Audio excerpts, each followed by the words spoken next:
हमारे व्यस्त जीवन में ईश्वर की आवाज़,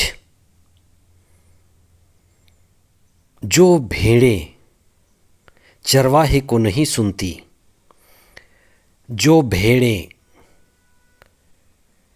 चरवाहे की आवाज़ सुनना बंद कर देती हैं, वे खो जाती हैं, और जो खो जाती हैं वे भटकती हैं। इसलिए हम प्रभु की आवाज़ को लगातार सुने,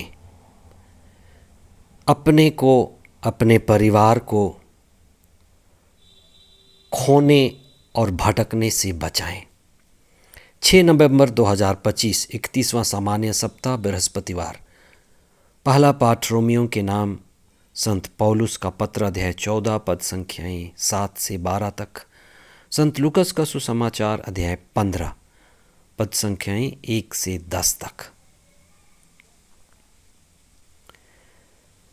हम जीवन के बचपन से ही झुकना सीख लेते हैं, लेकिन कई बार हम गलत जगह पर झुकते हैं।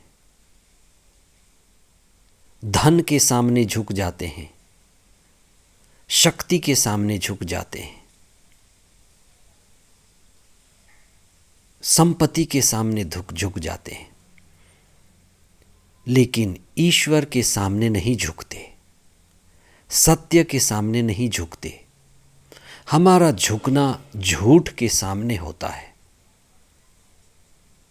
इसलिए कई बार हम झुकते हैं अहंकार में, दिखावे के लिए। जैसे कोई फोटो निकालते वक्त झुक जाता है। प्रभु ने हमें सिखाया कि हम ईश्वर के पास झुकें और ईसा को प्रभु माने। वो हमारे गुरु हैं, उनकी शिक्षा हमारे लिए आवाज़ है जो ईश्वर की है, जो हमें भटकने से बचाती है। और जब हम प्रभु की आवाज़ सुनते हैं, प्रकाश में रहते हैं, सुरक्षित रहते हैं और आनंदित रहते हैं। आज के सुसमाचार में ईसा ने दृष्टांतों में बातें कही हैं कि कैसे भेड़ें खो जाती हैं, कैसे सिक्का खो जाता है, और भला चरवाहा को, जो भेड़ों को परिवार का अभिन्न अंग मानता है, हिस्सा मानता है,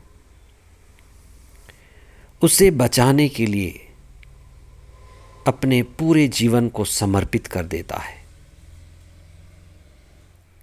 दृष्टांत में सबसे मूल्यवान बात यह है कि चरवाहा 99 को छोड़ करके एक के पीछे जाता है, एक भी खोना नहीं चाहता, पूरे 100 जो उसके हैं सुरक्षित रखना चाहता है। 9 सिक्के हैं, स्त्री एक सिक्का खोना नहीं चाहती, क्योंकि एक सिक्का का न होना अधूरापन है, बांझपन है। दृष्टांत में सबसे सुखद बात यह है कि भेड़ के मिल जाने पर और सिक्के के मिल जाने पर बड़ा आनंद मनाया जाता है। और प्रभु कहते हैं कि स्वर्ग में भी ऐसा ही होगा। और जब एक भटका हुआ व्यक्ति प्रभु की ओर आता है तो सारी सृष्टि के लिए आनंद का विषय है। हम सतत प्रभु के वचन के श्रोता बने तो हम भटकने से बचेंगे। प्रभु के वचन को मनन करें तो हमें प्रभु की वाणी भटकने से बचाएगी।